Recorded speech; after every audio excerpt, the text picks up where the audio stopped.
ఇక్కడ నా పాయింట్ ఏంటంటే సార్, వాళ్ళు డూస్ అండ్ డోంట్స్ ఫాలో అయ్యారా? అవ్వలేదా? డాక్టర్ చెప్పినట్టు మాట ఇన్నారా? ఏం లేదా? పక్కన పెట్టేద్దాం.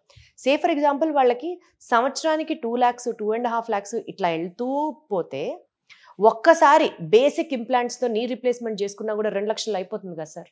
సర్జరీలో ఒకవేళ ఎంత బాగా చేసినా, ఎంత మంచి సర్జన్ చేసినా నొప్పి వచ్చింది. అది ఎందుకు వచ్చిందో ఎవరికి తెలియదు. ఇది 20% గ్యారంటీగా ఉంటారు. 100 మందిలో 100 మంది సూపర్గా ఉండరు. మీరు బాగా నీ రీప్లేస్మెంట్ చేసే ఆర్థోపెడిషన్ దగ్గర ఎక్కువ నెంబర్స్ చేస్తారు. సార్ మీరు చేసిన 100 కేసెస్ పెయిన్ లేకుండా వస్తారని ఉండరు. ఏ సర్జరీలోనూ ఈ మోకాల ఆపరేషన్ అని కాదు, కడుపు ఆపరేషన్, హెడ్ అండ్ అంటే తాత్కాలికంగా నెల 2 నెలలు ఉంటదేమో sir. No no no no no నేను అదే చెప్తున్నా.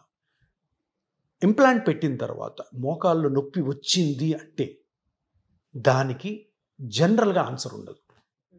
వాళ్ళు ఎక్స్రే తీస్తారు, బాగున్నాయమ్మా ఇంప్లాంట్స్, ఇంకా ఇంతే అంటారు. ఎందుకంటే ఇటువంటి పేషెంట్స్ నా దగ్గర రోజుకి ఒకరిద్దరన్నా వస్తారు ఇంప్లాంట్ పెట్టుకొని. సో దానికి పాపం సర్జన్ బాగానే చేసి ఉంటాడు, ఇంప్లాంట్ కరెక్ట్గా ఉంది, కరెక్ట్ గ్యాప్ పెట్టారు ఉంది, కానీ నొప్పి వస్తుంది ఎందుకు. సో మీరు అడిగిన క్వశ్చన్కి, మీరు పిఆర్పిలో ఫెయిల్యూర్ ఉన్నప్పుడు డబ్బులు ఖర్చు పెట్టుకుంటే మళ్ళీ నెక్స్ట్ ఏంటి అని అంటున్నారు కదా. ఆపరేషన్ అయిన తర్వాత అస్సలు ఆన్సర్ ఉండదు.